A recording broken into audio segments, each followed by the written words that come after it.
नमस्कार मित्रों, चक्षुदर्शी के इस खास कार्यक्रम में आपका बहुत बहुत स्वागत है। मैं हूं राकेश अचल और आज मैं आपसे बात करूंगा फिर से उसी संसद की जो पिछले 15 दिन से हंगामे में डूबी हुई है। संसद में आज भी एसआईआर के मामले को लेकर के दोनों सदनों में जबरदस्त हंगामा हुआ। लोकसभा का जो कार्रवाई थी वो दोपहर 2 बजे तक के लिए तत्काल स्थगित कर दी गई और राज्यसभा में भी लगातार हंगामे के बीच जो पीठासीन अधिकारी थे, उपसभापति के पद पर जो बैठे हुए हैं, हरवंश जी ने दो व्यवस्थाएं नजीरें पढ़ के सुनाई कि 1972 और 1986 में 2 बार ऐसा हुआ, और जबकि तत्कालीन सदस्यों ने ये कहा कि जो मामला सब जुडिस है, जो मामला अदालत के विचाराधीन है, उस पर बहस नहीं की जा सकती।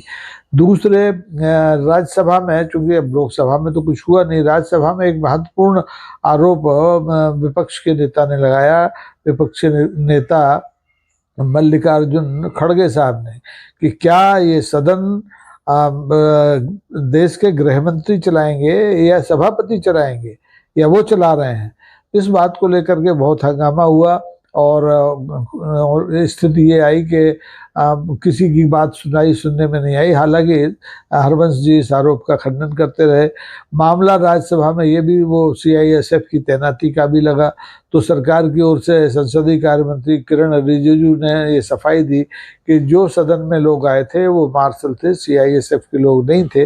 लेकिन अगर उन्होंने स्पष्ट रूप से ये नहीं बताया कि सीआईएसएफ के लोगों को भी क्या मार्शल बनाया जा सकता है, क्या सीआईएसएफ के लोगों को मार्शल बना के सदन में भेजा गया था। सत्ता पक्ष की ओर से जो नेता हैं, जेपी नड्डा साहब, जो भारतीय जनता पार्टी के राष्ट्रीय अध्यक्ष भी हैं, उन्होंने सदन में अराजकता फैलाने का आरोप विपक्ष पर लगाया। उनका कहना है कि विपक्ष लगातार सदन में अराजकता फैला रहा है और वो ऐसे लाठी बांध रहा है कि सत्ता पक्ष के लोगों की नाक तक वो आ गई है और ये फिर अराजकता का नमूना है। वहाँ उनकी एनआरकी फैलाने की जो सीमा है वो समाप्त हो जाती है।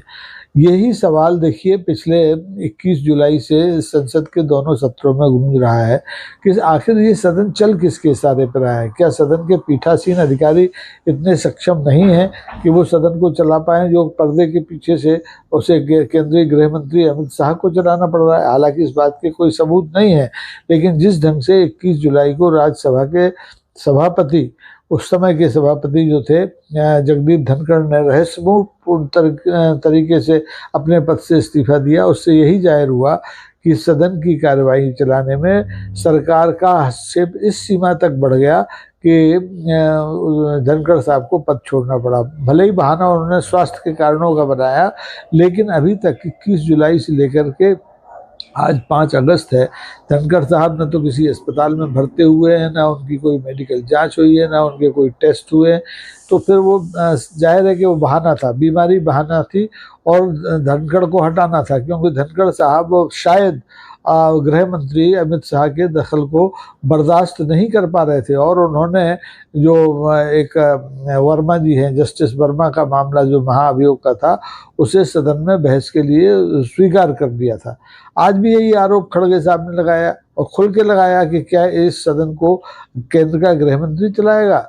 इस सवाल का हालांकि किसी ने जवाब नहीं दिया। हंगामा होता रहा, सरकार इधर उधर बगलें झांकती रही, किरण रिजिजू सीआईएसएफ की मौजूदगी पर सफाई देते रहे, लेकिन मुख्य सवाल का उत्तर किसी ने नहीं दिया, ना सरकार ने दिया और ना किसी सत्ता पक्ष के नेता ने दिया। हालांकि अध्यक्षता सदन की कर रहे भाई हरवंश जी बार बार इस आरोप को सिर हिला के नकारते रहे, लेकिन जिस ढंग से वो पिछले दिनों से सदन चलाने की कोशिश कर रहे हैं, उससे साफ लग रहा है कि उनकी डोर किसी और के हाथ में है। वो अपने ढंग से, अपने ज्ञान से, अपने अनुभव से, नियम कानून से सदन को नहीं चला पा रहे हैं। हालांकि उन्होंने आज कोशिश की, जो विवादास्पद मामला है एसआईआर का, जो सदन में बार बार उठाया जा रहा है, उसको उठाने से मना किया, ये कह करके कि 1972 में, 1986 में जब प्रणब मुखर्जी थे तब भी इस तरह के मामले उठाने की कोशिश की गई थी, लेकिन तब ये रूलिंग दी गई थी कि जो मामले किसी भी अदालत में विचाराधीन है उन पर सदन बहस नहीं कर सकता।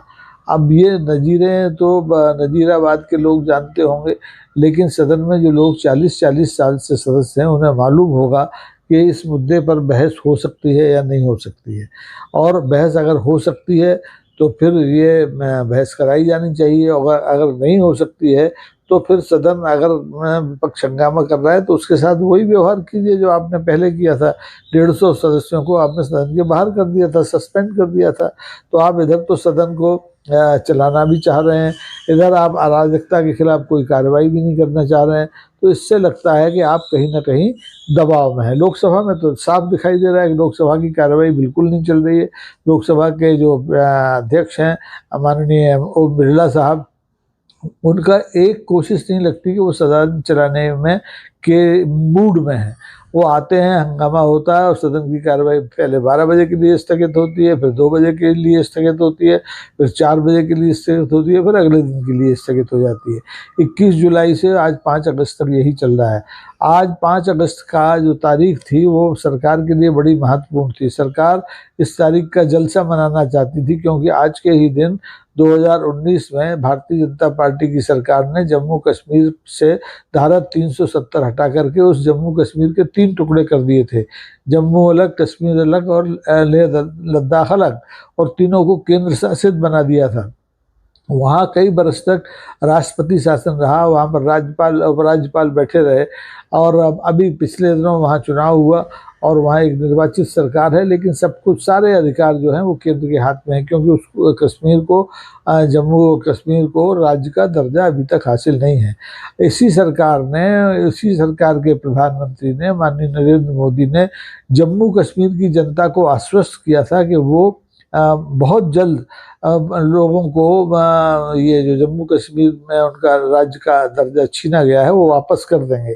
लेकिन आज 6 साल होने को आ गए, प्रधानमंत्री ने अपना वादा नहीं निभाया। और अब जो जम्मू कश्मीर के हालात बने हैं हाल में 22 अप्रैल को पहलगांव की घटना के बाद, तब से तो और बहाना मिल गया कि अभी इलाके के जम्मू कश्मीर के हालात अच्छे नहीं हैं, इसलिए उसको संपूर्ण राज्य का दर्जा नहीं दिया जा सकता। जबकि राज्य की चुनी हुई सरकार, नेशनल कॉन्फ्रेंस के नेतृत्व वाली जो गठबंधन की सरकार है, वो लगातार जम्मू कश्मीर को राज्य का दर्जा देने की मांग कर रही है। लेकिन सवाल यह है कि सरकार इस वादे को पूरा करने से क्यों भाग रही है और क्यों झूठे शंख बजा रही है कि वो धारा 370 हटा के उसने बड़ा भारी कीर्तिमान स्थापित कर दिया था। धारा 370 इसलिए हटाई गई थी सरकार के तर्क के मुताबिक कि वो उस जम्मू कश्मीर की जनता को देश की मुख्य धारा में लाना चाहते थे। लेकिन देश की मुख्य धारा में जम्मू कश्मीर के लोग तो आए नहीं। जम्मू कश्मीर में जो हालात धारा 370 लगने के पहले थे उससे बदतर हालात अब होंगे, क्योंकि 22 अप्रैल की घटना के बाद तो भारत सरकार को पाकिस्तान से युद्ध छेड़ना पड़ा, 3 दिन का ऑपरेशन सिंदूर चलाना पड़ा, फिर विवादास्पद सीज फायर करना पड़ा। और आज की स्थिति में भी है कि सदन में इस मुद्दे पर लंबी बहस के बावजूद ये स्पष्ट नहीं हो पाया कि जम्मू कश्मीर की जनता को दोबारा से राज्य का दर्जा मिलेगा कि नहीं मिलेगा। क्योंकि माननीय प्रधानमंत्री नरेंद्र मोदी ने जब ऑपरेशन सिंदूर पर हुई लंबी बहस का, कई घंटों की बहस का उत्तर दिया, तो उसमें एक शब्द भी इस बारे में नहीं बोला कि जम्मू कश्मीर को राज्य का दर्जा मिलेगा कि नहीं। हालांकि बड़ी अटकलें लग रही हैं कि प्रधानमंत्री नरेंद्र मोदी, गृह मंत्री अमित शाह हाल में राष्ट्रपति से मिले हैं, और हो सकता है कि वो आज शाम को कोई बड़ा भारी धमाका कर दें। धमाका यही हो सकता है कि आप जम्मू कश्मीर को राज्य का दर्जा दे दें, और जम्मू कश्मीर को राज्य का दर्जा देने के लिए दबाव भी है, मजबूरी भी है सरकार की, क्योंकि इस समय सुर्खियों में जो मुद्दे छाए हुए हैं उसमें ऑपरेशन सिंदूर है और ट्रेड फेयर डील है अमेरिका से। तो इन दोनों मुद्दों को सुर्खियों से हटाने के लिए ज़रूरी हो जाता है कि एक नया जुमला, नया पैतरा छाला जाए, और वो सिर्फ आज की तारीख में यही हो सकता है कि आप जम्मू कश्मीर को दोबारा से राज्य का दर्जा दे करके अपना वादा पूरा करें और वाहवाही लूटें। कोई नहीं रुकता, आप दर्जा दीजिए, राज्य का दर्जा दीजिए, वाहवाही लूटिए। इसके पहले आप देखिए, अटल बिहारी वाजपेयी की सरकार थी देश में, उन्होंने नए राज्य बनाए, उन्होंने छत्तीसगढ़ बना दिया, उन्होंने झारखंड बना दिया, लेकिन उन्होंने किसी राज्य के टुकड़े 3-3 टुकड़े करके उसे केंद्र शासित राज्यों में नहीं बांटा। ये गलती, ये अपराध, जो भी जिसको आप जो कहना चाहें, ये फैसला जो किया है वो मोदी की सरकार ने किया है, और उसे करेक्ट करने के लिए भी अब ये सरकार पिछले 5-6 सालों से तैयारी नहीं कर पाई है, मन नहीं बना पाई है।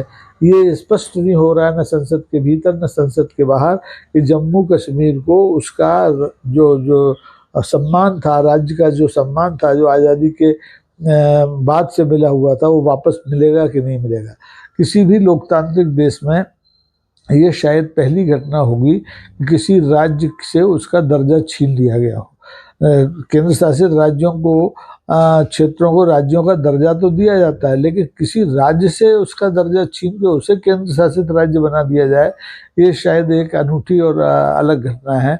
और आज जिस ढंग से राज्यसभा में मल्लिकार्जुन खड़गे ने, लोक जो विपक्ष के नेता हैं राज्यसभा में, उन्होंने जो आरोप लगाया है वो बहुत गंभीर आरोप लगाया है कि ये सदन से मतलब संसद ये उच्च सदन है राज्यसभा, यही हालत लोकसभा में है। तो क्या ये सदन गृह मंत्री के इशारे पे चल रहा है? क्या गृह मंत्री सदन को चला रहे हैं? तो इस सवाल का जवाब आना बहुत जरूरी है, क्योंकि अब ये छाप तो पड़ गई है सदन में। जिस ढंग से पिछले 15 दिन से, एक पखवाड़ा आज पूरा हो गया, जिस ढंग से पीठासीन अधिकारी सदन चलाने की कोशिश कर रहे हैं, उससे लग रहा है कि जो निर्णय है, कुर्सी पर बैठा हुआ आदमी है जो संचालन करने के लिए, सदन का संचालन करने के लिए संवैधानिक रूप से जिम्मेदार है, वो कोई फैसला नहीं ले पा रहा है। वो हर फैसले के लिए ताक झांक कर रहा है, कभी सत्ता पक्ष की ओर देखता है, कभी दीवार की ओर देखता है, कभी सेंगोल की ओर देखता है। सवाल ये है कि ये ऐसा लोकतंत्र के पर कतरने का जो सिलसिला शुरू हुआ है पिछले 11 साल से, वो अब संसद तक कैसे आ पहुंचा। अभी तक तो आपने संवैधानिक दूसरी संस्थाओं को ठिकाने लगाया, आपने ईडी को औजार बनाया, आपने सीबीआई को औजार बनाया, आपने केंद्रीय चुनाव आयोग को औजार बना दिया, और अब क्या आप संसद को भी इसी तरह से पालतू बना लेना चाहते हैं? संसद की स्वायत्तता, संसद की गरिमा, संसद का सम्मान, ये अक्षुण्ण रखने में आपकी क्या कोई दिलचस्पी नहीं है? अगर है तो फिर जो हमारे राज्यसभा में विपक्ष के नेता हैं मल्लिकार्जुन खड़गे हैं, बहुत वरिष्ठ नेता हैं, मेरे ख्याल से उनकी उम्र के गिने चुने लोग सदन में अब होंगे, तो माननीय गृह मंत्री अमित शाह को आकर के सदन के भीतर ये स्पष्ट करना चाहिए कि मल्लिकार्जुन खड़गे साहब का आरोप गलत है, उनकी धारणा गलत है और वो गलत सोच रहे हैं। अगर अमित शाह भी मौन रहते हैं इस मुद्दे पर, तो ये मानकर चला जाएगा कि जो मल्लिकार्जुन खड़गे ने आरोप लगाया है वो 100% सही है, और इसको सही आरोप को के खिलाफ खड़े होने की ज़रूरत है।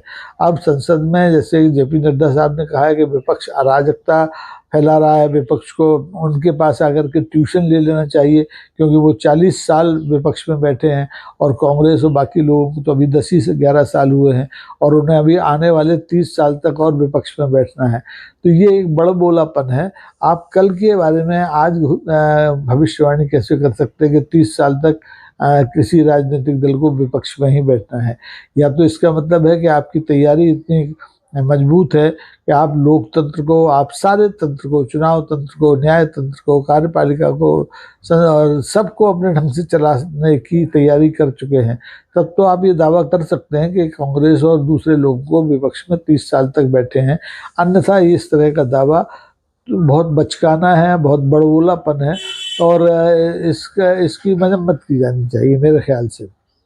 अब जो भी है, सदन चल रहा है, सदन के चलते हुए आपने देखा कि लोग बगलें झांक रहे हैं, पीठासीन अधिकारी अलग बगलें झांक रहा है, सदस्य सत्तारूढ़ दल के सदस्य अलग बगलें झांक रहे हैं, हंगामा लगातार हो रहा है।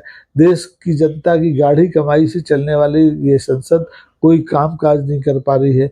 तो ये फेल्यूर सरकार का होता है, विपक्ष का नहीं होता है। विपक्ष का काम तो है मुद्दे उठाए, हंगामे करें, अगर उसकी बात ना सुने। ये काम बिल्कुल जैसे कि नड्डा साहब कह रहे थे, 40 साल बीजेपी ने किया है और अब ये जिम्मेदारी कांग्रेस के पास है, तो कांग्रेस अपनी जिम्मेदारी शायद ढंग से निभा रही होगी। तो अब देखना है कि आने वाले कल में क्या होता है, अगले 24 घंटे में क्या होता है। क्या अमित शाह इस मल्लिकार्जुन खड़गे के आरोप का सार्वजनिक रूप से उत्तर देंगे, सदन के भीतर सदन के बाहर, या फिर वैसे ही मौन साध के बैठे रहेंगे जैसे दीगर मुद्दों पर ये सरकार बैठी रहती है, सरकार के मंत्री बैठे रहते हैं। आज के लिए बस इतना ही। देखते रहिए चक्षुदर्शी, और लाइक कीजिए, शेयर कीजिए, सब्सक्राइब कीजिए। बहुत बहुत धन्यवाद। नमस्कार, जय हिंद।